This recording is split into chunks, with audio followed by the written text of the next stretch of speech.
Hello, everyone, and welcome to this week's episode of Thankful Thursday. We are making our way through Lent and quickly approaching Easter, and I am so excited to be joined this week by one of our newer parishioners, Dan Clark. So, for some of you, this may be your first time meeting him, and so I'm going to start off by asking him, Dan, how did you become part of the St. Mark's community? Well, Connie and I have lived in moved to Wyndham it's been 7 years last week, and prior to Wyndham, we lived in Lawrence. We're very involved in our parish and quite a few other things. Once we moved to Wyndham, we were going back to our old parish, and that wasn't too practical after a point in time. And then tried a few other parishes that were closer by. And honestly, nothing felt like home.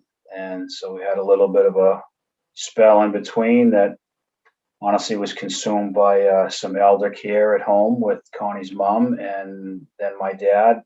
And so we needed to get back in the swing of things, and we tried St. Mark's. And at the request, actually, the invite of someone you know very well, Kelly Ayers. And we walked in, and it felt like home. And on the way out, Father Mark greeted us and said, "You guys are new, aren't you?" And that recognition kind of made all the difference in the world, quite honestly. Mm-hmm. So we basically back and forth a little bit and decided to call St. Mark's our home. Mm-hmm. And then COVID hit. Woo! Yeah. But you felt seen, and I love that. And I feel like I would be remiss if I did not mention that Dan has been volunteering with us as a core member and as a new parishioner, and has been a huge influence on especially the boys in our Summit and Edge program. So thank you for that, Dan. You're very welcome. And so I'll ask, who has been the biggest influence on your Catholic Christian faith, and why? So this is, I'm not going to lie, this is a tough question because I don't know that I could ever say that there's one person. I'm grateful for the gift of faith. I know that I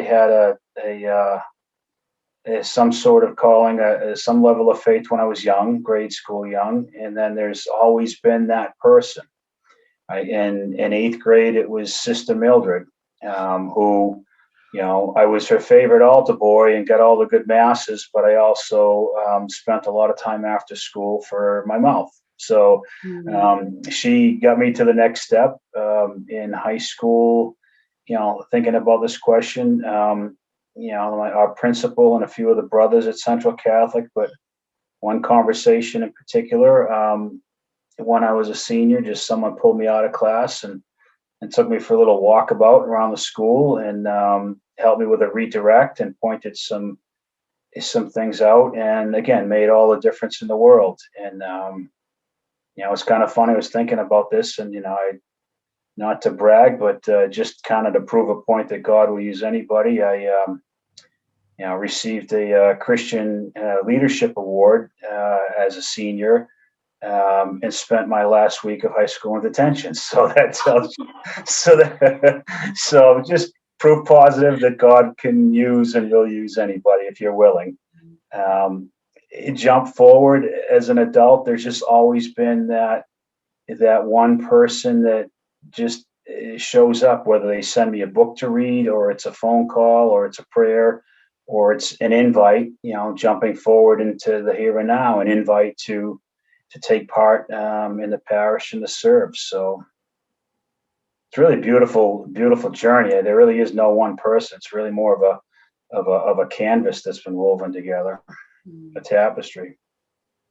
And just in getting to know you over the past few months, Dan, that so sounds like you, and sounds like the ways that you are able to hear and see and understand God present to you through other people. And I think that is kind of like we were speaking of yesterday after the Breakfast Club, an incredible, incredible gift that you have. I'm grateful for that. And thank you for saying that. I believe that that gift, quite honestly, is just part of our faith, and anybody can share that. It's just I guess an acknowledgement and an acceptance. So hopefully this makes a difference for someone. God's always been close. It's me that's maybe not wanted to recognize that or put my hand out. But the proximity of God's love is literally sometimes just a please or a why or a scream or a simple prayer away. So I'm going to write that down later. That was incredibly yes. poetic. So Dan, what are you grateful for this week? This week, obviously, family is always at the top of the list. We have a beautiful family, and I've talked about that. We've got 3 great young men and 3 grandchildren, and I can't imagine life without them. I will say that as they were younger, certainly gave me tests for my faith. So that's as any parent would say, but. I'm grateful for family, and I just more so I'm literally just grateful for the gift of faith. It's my faith and our faith, Connie and I, a shared faith that has pulled us through so many things. It's given us a myriad of blessings. It's given us the opportunity to meet some incredible souls and serve in that capacity. And I'm literally grateful for that little mustard seed that I got at, I believe, at baptism, and how it's grown. And guess if I had to follow up, I'd say, secondly, I'm grateful for God's mercy and His for forgiveness. Thus, the boy in detention. Oh, how we grow. And I just got chills, goosebumps on my arms, because as you were speaking, I was thinking of the story of the mustard seed and how I feel like that is a great example of, for you, Dan, but for all of us, the ways that our faith can change, and that as long as that still small seed is there, God is present. It's just us choosing to recognize the seed. And I really appreciate that reference that you made, because I think we can all so often think like, oh, we've turned away, or we're not good enough, or God's not going to love us anymore. But it's us that turn away from God, not the other way around. And so thank you for this reminder this week. You're welcome. So are you willing to close our time together in prayer, Dan? I am. I'd be happy to, and I'm grateful for the opportunity, and I would ask. I'll send you a link. I would ask that after I'm done, that everyone just gets a chance to close in a song, and maybe have a little extended prayer time. Mm-hmm. So thank you, Hollis. Thank you for this time. Mm-hmm. In the name of the Father, and the Son, and the Holy Spirit. Amen. Dear Lord, I thank you for today. I thank you for the gift of life, for the gift of love, for the gift of faith. I thank you for the many invitations over the years. I thank you for your presence and your nearness. I would ask that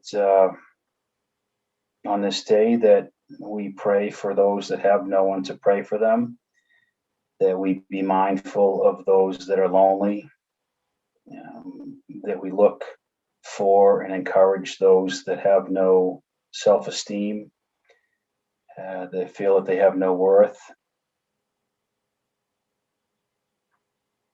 And again, I would just say thank you.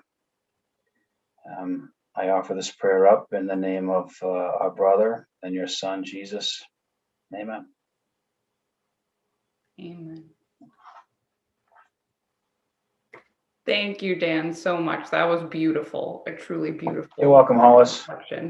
And I know that I feel inspired now to continue on in my day. So hopefully you've inspired the rest of the parish, or I guess even if you don't, you've inspired me. So Yeah, so thank you tag, for you're that. it. And now I'll ask all of you out there watching to remember to ask yourselves what you are grateful for this week, and to recognize all of the blessings that God has given you in your life. And again, Dan, thank you so much. And I'll see you all next week. Bye, Take everyone. care, Alice.